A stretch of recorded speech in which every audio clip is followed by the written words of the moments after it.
My wife might have left me, but I'm not going to leave any of you. It's time for a Week 10 NFL review, baby. Let's begin. Carolina versus Atlanta. A battle to see who could finish second behind Tom Brady in the awful NFC South. This game was about as forgettable as you'd expect. Carolina controlled most of the first half, taking a 10-0 lead off of a 41-yard touchdown run by Laviska Shenault, and then a 13-3 lead into halftime. Atlanta had life when Mark Ass Mariota found Drake London for a score, but the extra point was missed. Carolina was unfazed, though, and scored with a Deontay Foreman touchdown run, and promptly missed the extra point as a show of solidarity between kickers. After Carolina extended the lead to 22-9, Mariota found Madden creative player Kadarrell Hodge for a score, but once again the extra point was missed by Young-Ho Koo. This isn't the first time a Young-Ho has been off the mark and ruined things for everybody, and it certainly won't be the last, I can tell you that. Atlanta had a chance down 7 to tie or win the game in the fourth, but they mustered a heroic 4-play, negative 15-yard drive instead to seal the loss before Carolina added another field goal just for shits and giggles to reach the final score of 25-15. Tampa Bay versus Seattle. It's been 80 years since such an evil force stepped foot onto German soil, as Tom Brady's Bucs took on the righteous Geno Smith and the Seahawks in Munich. After a first quarter that saw no scoring, Brady found Quintorris Jones on an absolutely gorgeous and insanely tough throw to give Tampa a 7-0 lead. Brady led Tampa on another long touchdown drive to go up 14-0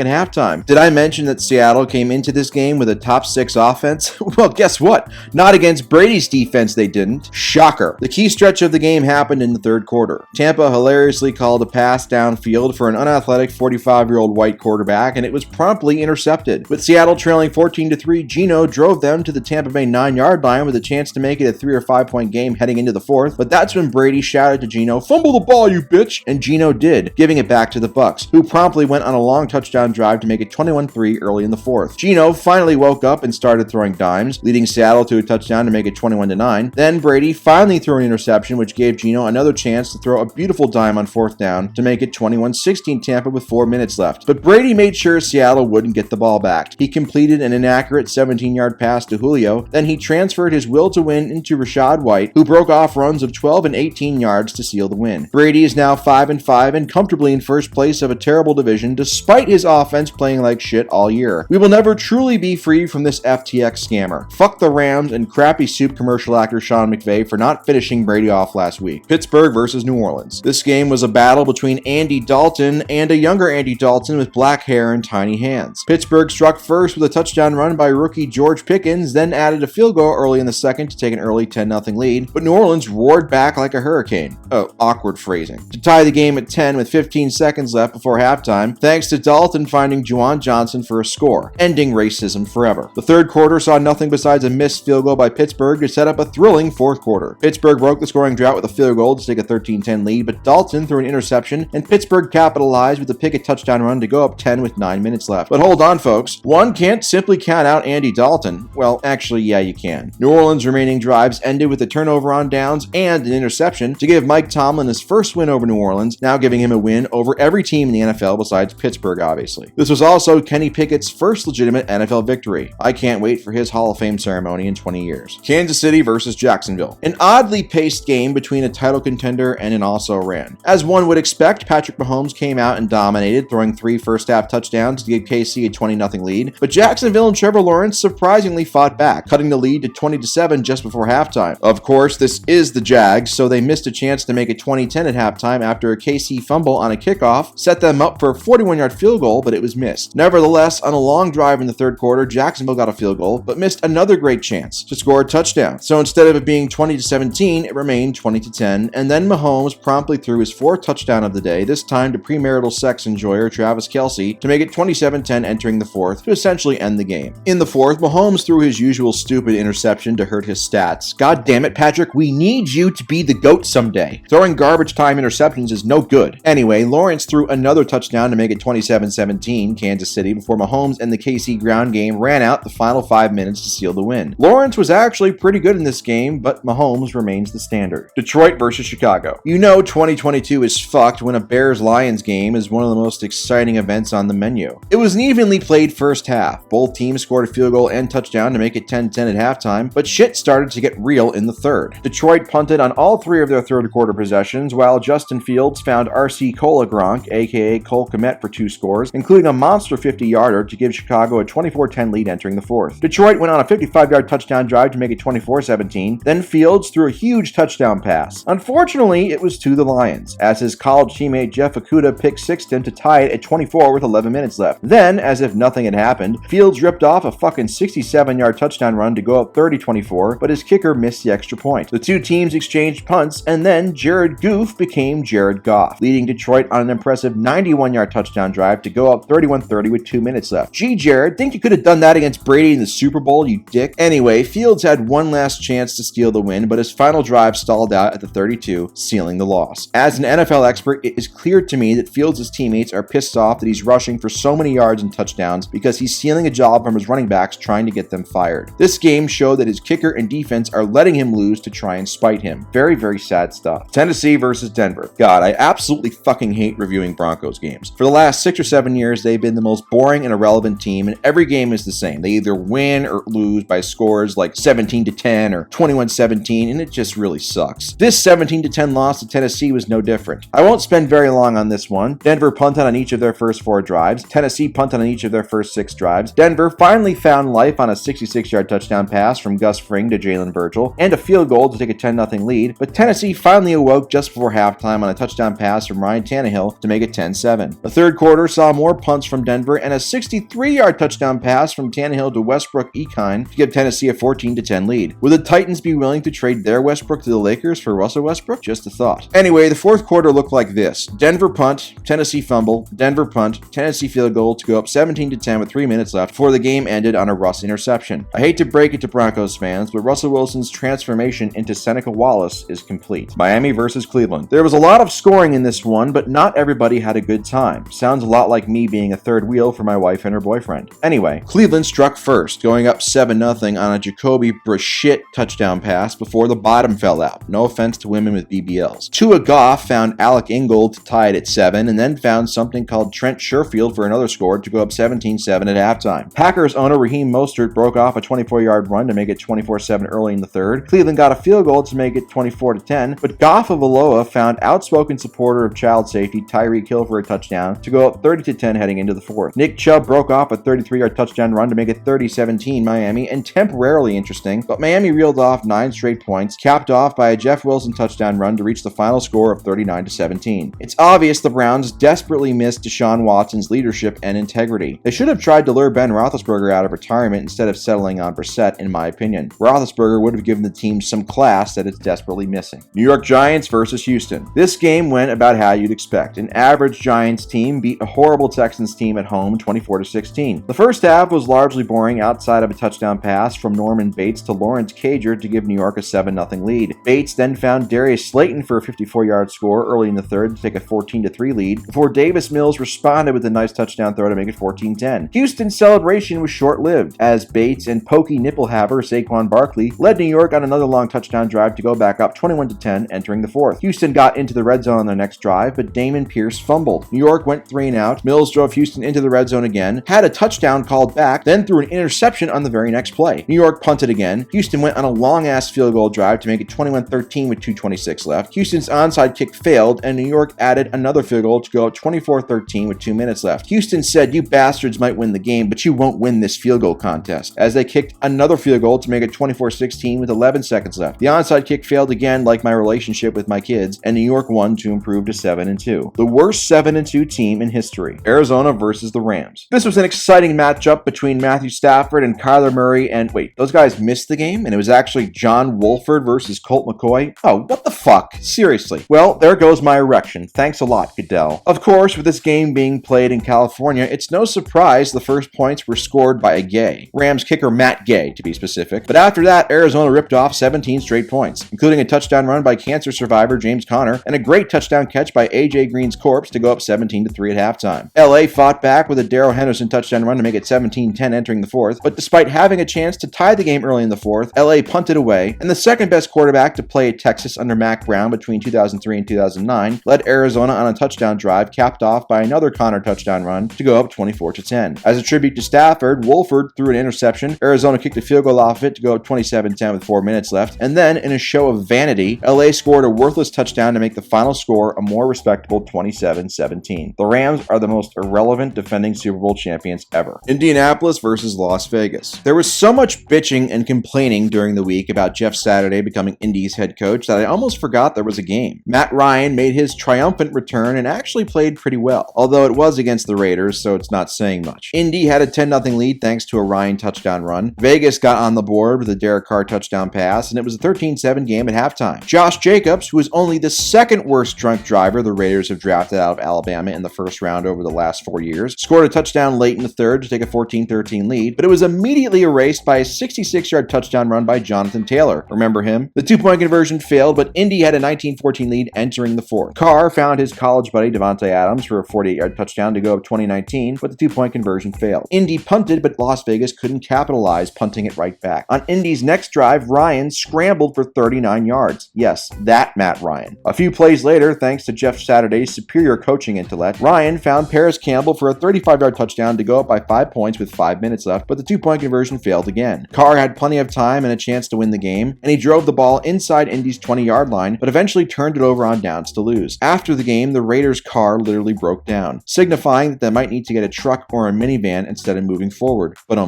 I make myself laugh. Minnesota versus Buffalo. Easily the game of the year thus far. Captain Kirk Cousins got the scoring started on a 22-yard throw to Justin Jefferson, but the Bills were unfazed. Devin Singletary ripped off back-to-back touchdown runs to give Buffalo a 14-7 lead after one. The teams exchanged field goals to make it 17-10 Buffalo. Then former MVP frontrunner Josh Allen found Gabe Davis for a score to make it 24-10 Buffalo at halftime. The third quarter was boring until the final 2 minutes. Buffalo kicked the field goal to go up by 17. Then Kirk Cousins motivated Dalvin Cook to rip off an 81-yard touchdown run to make it 27-17 entering the fourth. That's when shit got really real. Allen led Buffalo on a long drive with a chance to go up 3 scores, but instead threw an end zone interception. Minnesota then went on a 13-play, 66-yard touchdown drive, capped off by a C.J. Ham touchdown run to make it 27-23, but Minnesota missed the extra point. Buffalo punted, then Minnesota had the wildest drive of the year. Justin Jefferson had a top 3 catch in NFL history to convert a 4th and 18, but it all ended up being for nothing, as Cousins was stuffed on 4th and goal with 50 seconds left to seal the Bills' win. Or so we thought. In a stunning tribute to Joe Pisarcik, the Bills muffed the snap and it was recovered by Minnesota in the end zone for a touchdown to go up 30-27 with 41 seconds left. At this point, I felt like I was on several marijuanas watching this unfold. But Buffalo wasn't done yet though. Thanks to Minnesota stupidly using prevent defense, Allen quickly marched down the field to tie the game at 30 to send it into overtime. Minnesota got the ball first and had 1st and goal at the 2-yard line, but eventually settled for a field goal to make it 33-30. Allen once again quickly moved Buffalo to the red zone, but he stupidly threw a second red zone interception to Patrick Peterson to seal the loss for Buffalo. Minnesota is now 8-1, and it seems as though Kirk Cousins made a deal to have 10 years of shit luck just to experience what it's like to be Tom Brady for a season. On the field, I mean. Kirk still has a family happy life off of it, unlike Brady. Green Bay versus Dallas. Aaron Rodgers has been pretty bad this season outside of 2 home games versus the Bears and Cowboys. You literally could not come up with a less surprising fact if you tried. Although it started off looking pretty bad for both teams in sexy Mike McCarthy's return to Green Bay. Green Bay missed a field goal and punted before Dallas got on the board first with a Dak touchdown pass to CeeDee Lamb. Rodgers then got strip sacked deep in Green Bay territory, but Dak threw a terrible interception in the end zone. Rodgers then promptly found rookie Christian Watson on a 58-yard bomb to tie it at 7. Dak threw another terrible interception, and Green Bay capitalized with an Aaron Jones touchdown run featuring a Marshawn Lynch hold my dick celebration to go up 14-7. But Green Bay's defense allowed Dallas to march 66 yards for a touchdown to tie it at 14 at halftime. The third started with punts before Amari Rodgers fumbled a punt return, giving him 8 career catches and 7 career fumbles. Dallas took advantage of this to go up 21-14 on a Tony Pollard touchdown run. Green Bay went 3 and out, then Dallas scored another touchdown on a Dak to Lamb connection to go up 28-14 late in the third. It was spooky hours for Green Bay, but Rodgers wouldn't go away, finding Watson on a dime for a touchdown on 4th and 7 to make it 28-21. Dallas punted and Rodgers once again led a long drive before finding Watson for a third time to tie it at 28 with 2 minutes left. Dallas went 3 and out, but Green Bay badly mismanaged the final drive, so we went to overtime. In overtime, Dallas got the ball first and looked poised to come away with at least a field goal, but McCarthy decided to go for it on 4th down and field goal range and failed. A few plays later, Rodgers found Allen Lazard on a 36-yard throw to all but end the game. Mason Crosby then sealed the comeback win with a game-winning 20-yard field goal a few plays later to keep the Packers season alive for now. This was the first time in years where Mike McCarthy's coaching helped the Packers win. San Francisco versus the Chargers. After finally securing enough pairs of underwear to get through watching Jimmy G and Christian McCaffrey for 3 hours, I must say this game ended up being pretty good. LA started off with a 75-yard touchdown drive featuring several lasers from Justin Herbert, including a 32-yard strike to DeAndre Carter to go up 7-0. Our hero Jimmy then answered back with a long field goal drive to make it 7-3 after one. But LA missed on several huge chances to make this a blowout. They forced a Brandon Ayuk fumble inside San Fran's 32, but they had to settle for a field goal instead of a touchdown and went up 10-3. Later, on a blocked punt, LA had the ball at the San Fran 46-yard line, and they had first and goal at San Fran's 2-yard line, but had to settle for another field goal instead of a touchdown to go up 13-3 when it easily could have been 21-3. Jimmy then led San Fran on a long touchdown drive, capped off by him heroically sacrificing his body on a 1-yard touchdown run to make it 13-10. Not to go overboard, but Jimmy might be braver than the troops. Yeah, I said it. LA kicked another field goal before halftime to go up 16-10, but that's the last time they'd score all night. The third quarter saw nothing but a San Fran field goal to make it 16-13 heading into the fourth, but it didn't last long, as Jimmy led a long touchdown drive capped off by a McCaffrey touchdown run, but the extra point was missed, so it was only 19-16 San Fran. The teams exchanged punts before Herbert turned it over on downs from his own 8 with 1:23 left. LA's D stood strong,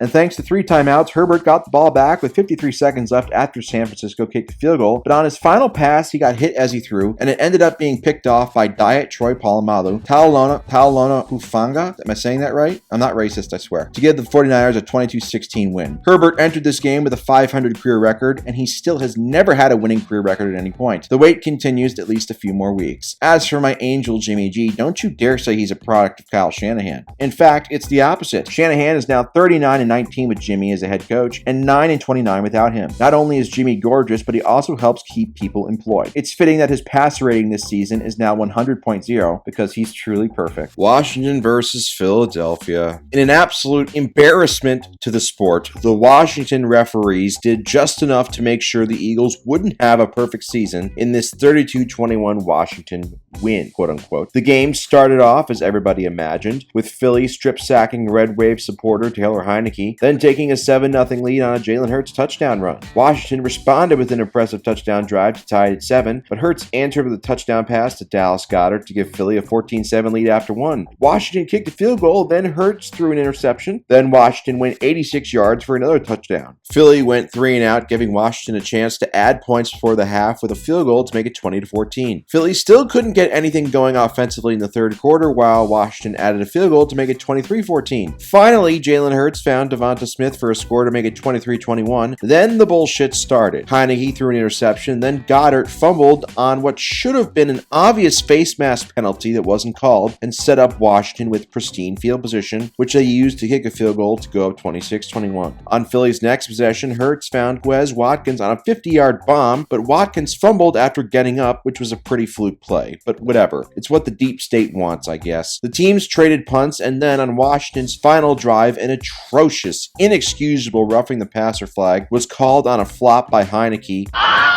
sealing the game. Oh yeah, and Washington scored one more touchdown on a final lateral play by Philly that went awry for all the gamblers out there. Philly could have played better, sure, but this was not a legitimate loss. I'm so glad people are happy to see us lose because it proves that we're actually great. Just remember, nobody cares when shitty teams lose. Fly Eagles fly, baby. Still gonna be Super Bowl 57 champs. Suck my ass. And now it's time for puppy time.